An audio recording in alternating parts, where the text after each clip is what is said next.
All right, the machine is now closed. Clerk will tally the roll. 19 ayes, 31 noes. This bill has been defeated. No, please stay quiet in gallery. Thank you.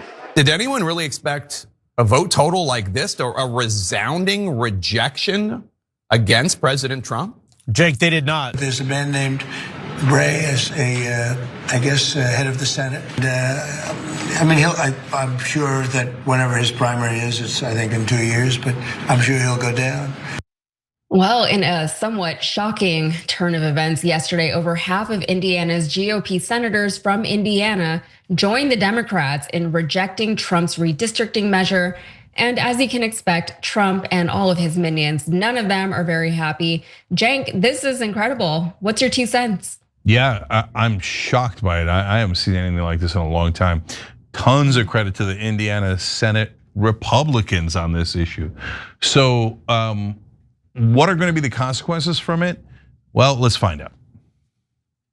All right, well, Trump's redistricting measure attempted to give Indiana a 9-0 advantage for the state's congressional delegation. So Indianapolis, the state's Democratic stronghold, would have been carved into 4 districts under the proposed map. Those districts would have matched urban neighborhoods with conservative rural counties. Some Democrats questioned whether splitting up the city, which has significant Black and Hispanic populations, would have amounted to an illegal racial gerrymander. So Senate Republicans debated the measure for the past few weeks amid a pressure campaign from Trump, by the way, to figure out which way they should vote, with some against the bill saying it was unconstitutional and that it would hurt people's trust in government. Who'd have thunk? However, Republican supporters, they did have something to say. Republican supporters of the plan framed the new map as a way to offset gerrymandering by Democrats in other states and boost the odds of a Republican majority in Congress. Some of them spoke in dire terms about what it might mean for the country if Democrats take control of the US House. I don't want to wake up the morning after the election in November and find out we lost the House of Representatives by 1 vote. The irony there being, they're worried about gerrymandering as part of a retribution campaign, but that's the only reason why the Democrats had to do it in the first place, because the Republicans started it. Texas started it, I think. Republicans hold the majority of the Indiana Senate seats with 40 out of the 50, but in the end, 21 Republicans voted alongside the Democratic minority to kill the measure. Obviously it's kind of hard to read all of their names, but the one highlighted in red there is Senate President Pro Tem Roderick Bray, who led the charge to vote down the measure. So Senator Bray has taken the brunt of the attacks from Trump, who's called Bray a rhino, a Republican in name only, and promised primary challenges against him specifically, which he did again when asked about the results of the vote yesterday. Just a few moments ago, the Senate there rejected the congressional maps to redistrict in that state. A number of Republicans voted against that redistricting effort. What's your reaction? You had one gentleman, the head of the Senate, I guess, Bray, whatever his name is. I heard he was against it. He'll probably lose his next primary, whatever that is. I hope he does, but because he's done a tremendous disservice. Think of it. It's a great place. I love the people there. They love me. We won in a landslide all 3 times. Got tremendous votes, I got record votes. And then there's no reason for doing that. And the Democrats do it to us. I'm sure that whenever his primary is, it's I think in 2 years, but I'm sure he'll go down. He'll go down. I'll certainly support anybody that wants to go against him. So yeah, if you couldn't already tell, there's going to be consequences for these Republicans. I have to imagine that they knew that going in though. So prior to the vote yesterday, Heritage Action, which is a sister organization for the Heritage Foundation, posted this to X. They said, President Trump has made it clear to Indiana leaders, if the Indiana Senate fails to pass the map, all federal funding will be stripped from the state. Roads will not be paved, guard bases will close, major projects will stop. These are the stakes, and every no vote will be to blame, pass the map.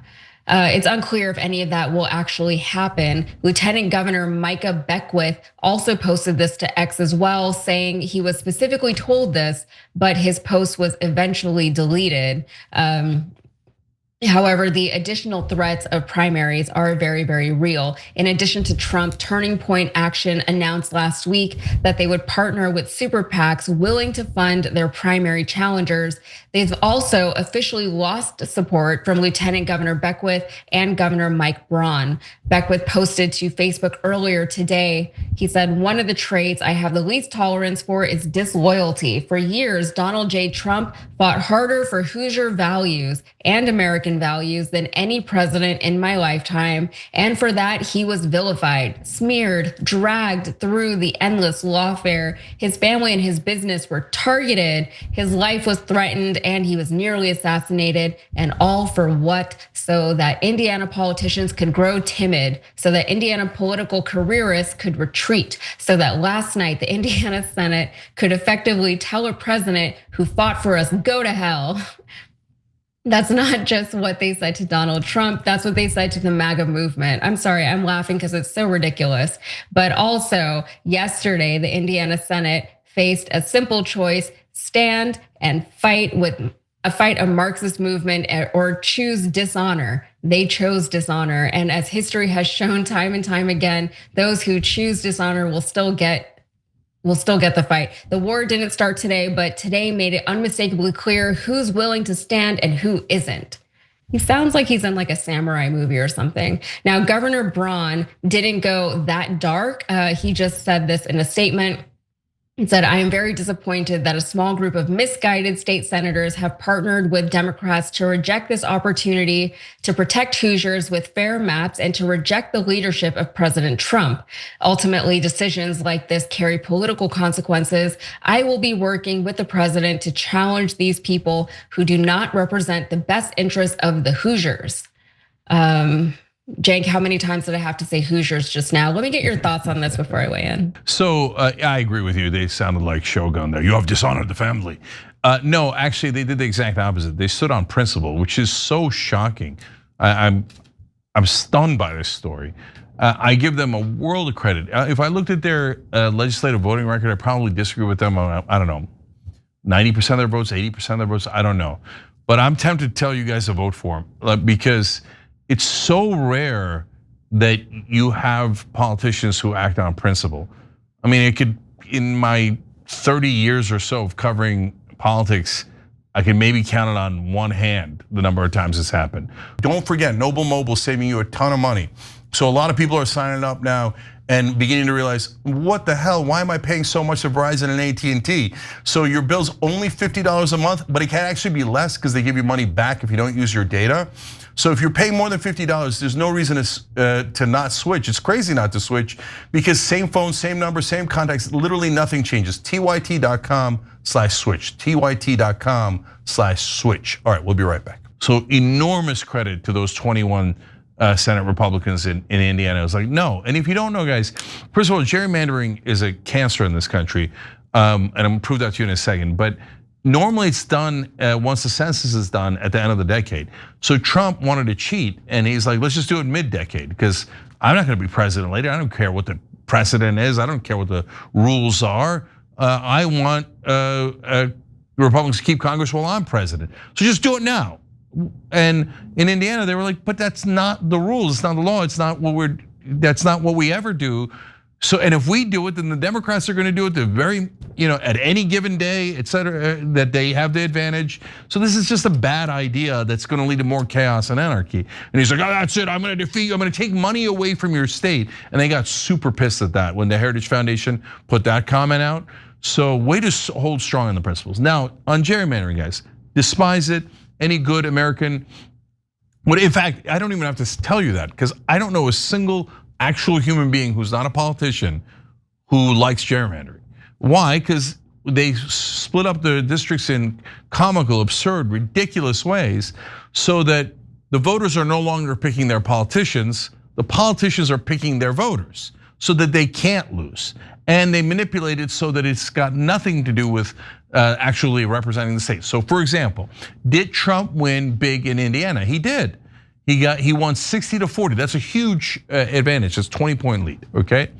So, but wait, if this redistricting had gone through, there would have been 9 Republican seats in the United States House of Representatives and 0 Democratic seats, 9-0. But I just told you, Kamala Harris and the Democrats got 40% of the vote in Indiana. So if we were anywhere near democracy, and by the way, that's a red state, but the same is true of the blue states. So the blue states gerrymander it so that there's almost no Republicans.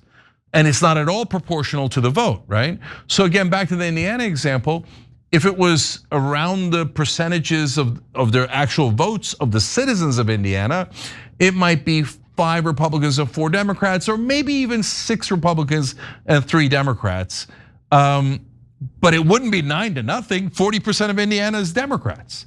And Trump's saying, who cares? Who cares about stupid democracy? Who cares about the stupid laws? Let's just gerrymander right now and make it hyper absurd so they don't even have any representation. So this is terrible. Look, and lastly for now, Yaz, how can you tell that all of the politicians are crooks, whether they're Republicans or Democrats, on this issue? Well, everybody knows what the right answer is. You pass a national law forbidding gerrymandering so that the blue states and the red states can't do it. Texas can't do it, California can't do it, Indiana can't do it. That's the only fair way to do it. And that law would have about 98% approval in America. Everybody hates this. No one is doing it in Congress. No one's proposing it. You know why they're not proposing it? Because they all won through gerrymandered districts. So they're all crooks whose interests are 100% opposed to our interests, the voters' interests, no matter which party you're in. Yeah, and the mid-decade gerrymandering is very disruptive. It's hard to do any kind of long-term planning as a politician or as a political candidate whenever you don't know if the districts are going to switch whenever they're not supposed to. I know here in Texas, this is kind of ground zero for this arms race that we're seeing right now. As you know, our president asked our governor to just fix the districts for him, and our governor was like, "Yeah, sure, whatever you need." And one of the results of that is Jasmine Crockett. It was very clear that her district was targeted in a way that she's very unlikely to win re-election in her district. So she's now running for the Senate. She's running for John Cornyn's Senate seat in 2026, and we'll see how that goes. But it has changed a lot of things here. And in Texas, we didn't get to vote on whether or not our districts would change mid-decade. In California, they at least got to vote and say, yes, we want to do this and we want to fight back against what's happening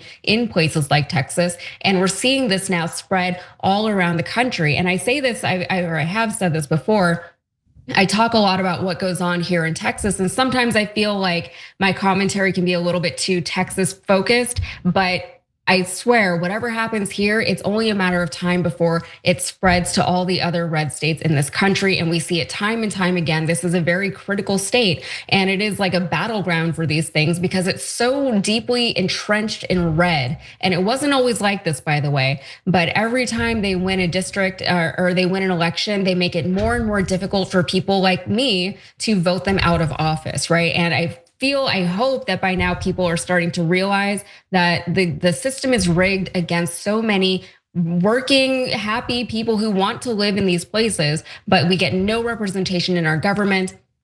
And there are countless different ways that they try to continually take that representation away from us. But one last thing I'll say, I know we have to take a break, is that I do think going forward, votes like this one are really going to stick and resonate with voters. Voters are looking for anybody from any party with some kind of integrity, anyone who is able to think for themselves and vote their conscience and do so even knowing that there are going to be consequences for doing so. I think that this is a huge moment, not just for Indiana, but for us as a country. Every time you ring the bell below, an angel gets his wings. Totally not true, but it does keep you updated on our live shows.